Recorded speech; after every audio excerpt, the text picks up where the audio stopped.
یہ بات بہت آسان لفظوں میں سمجھ لیں کہ دنیا میں جو کچھ ہو رہا ہے آپ کو پتہ ہی ہے، آپ مسلمان ہیں تو آپ کے ایمان کا یہ حصہ ہے کہ سب کچھ اللہ کی مرضی سے ہوتا ہے۔ اللہ تعالیٰ کسی چیز کو نہ چاہیں تو نہیں ہو سکتا، کچھ نہیں ہو سکتا، اللہ کی مرضی کے بغیر کچھ نہیں ہو سکتا۔ تو اب آپ سوچیں کہ ہم لوگ جس طرح کے حالات سے گزر رہے ہیں، جس طرح کی پریشانیوں سے گزر رہے ہیں، عزت نہیں ہے، حفاظت نہیں ہے، ہر چیز کے لیے خطرے ہیں، اور بہت آسانی سے سمجھ میں آئے گی بات، روزگار نہیں ہے، ملازمتیں نہیں ہیں، ہونا ہے سب۔ آپ غور کریں کہ یہ سارا کچھ ہو رہا ہے ہمارے ساتھ تو اللہ کی مرضی کے بغیر تو نہیں ہو رہا ہے۔ اللہ تعالیٰ اگر نہ چاہیں تو کچھ بھی نہیں ہو سکتا۔ یہ بات ہمیں باقاعدہ سکھائی گئی ہے۔ حضرت عبداللہ ابن عباس رضی اللہ تعالیٰ عنہما، جو رسول اللہ صلی اللہ علیہ وسلم کے چچیرے بھائی ہیں، چھوٹے سے تھے، حضور سے بہت چھوٹے، بچوں کے برابر تھے، حضور بچوں سے بھی چھوٹے تھے۔ تو ان کو حضور نے ایک مرتبہ یہ فرمایا کہ میں تمہیں چند باتیں سکھاتا ہوں، تمہیں فائدہ ہوگا۔ انہوں نے وہ یاد رکھی باتیں اور بعد میں سنائی کہ حضور نے یہ فرمایا تھا۔ اس میں حضور علیہ السلام نے 2-3-4 باتیں فرمائی۔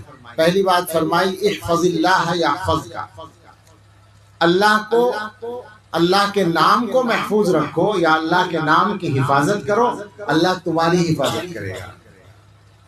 پھر فرمایا، احفظ اللہ تجدہ تجاہک، اللہ کے نام کی حفاظت کرو، اللہ کے احکام کی حفاظت کرو تو اللہ کو اپنے سامنے پاؤ گے، جب ضرورت ہوگی اللہ تمہارے سامنے ہوگا۔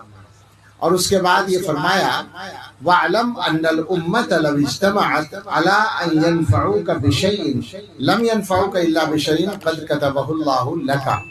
یہ بات یاد رکھو کہ کوئی قوم، ساری قوم اکٹھی ہو جائے تمہیں کوئی فائدہ پہنچانے کے لیے، سارے لوگ متفق ہو جائیں کہ اس آدمی کو یہ فائدہ پہنچانا ہے، تو وہی فائدہ پہنچا سکیں گے جو اللہ نے تمہارے لیے لکھ رکھا ہے، اس سے ہٹ کے کوئی فائدہ نہیں پہنچا سکتا۔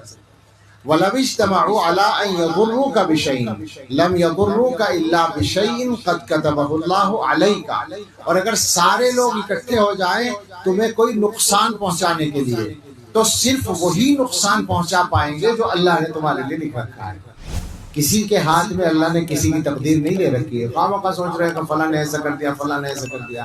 حقیقت یہ ہے کہ حکومتیں بھی کچھ نہیں کر سکتی اللہ کی مرضی کے بغیر۔ حکومتوں سے اگر کوئی نقصان پہنچتا ہے یا تکلیف پہنچتی ہے، یا کسی بڑے سے بڑے طاقتور دشمن سے کوئی تکلیف پہنچتی ہے، تو وہ سب اللہ کی مرضی سے ہے۔ اللہ کی مرضی کے بغیر کچھ نہیں ہوتا۔ تو اب آپ سمجھ لیں کہ جو حالات ہیں وہ اللہ کی مرضی سے ہیں۔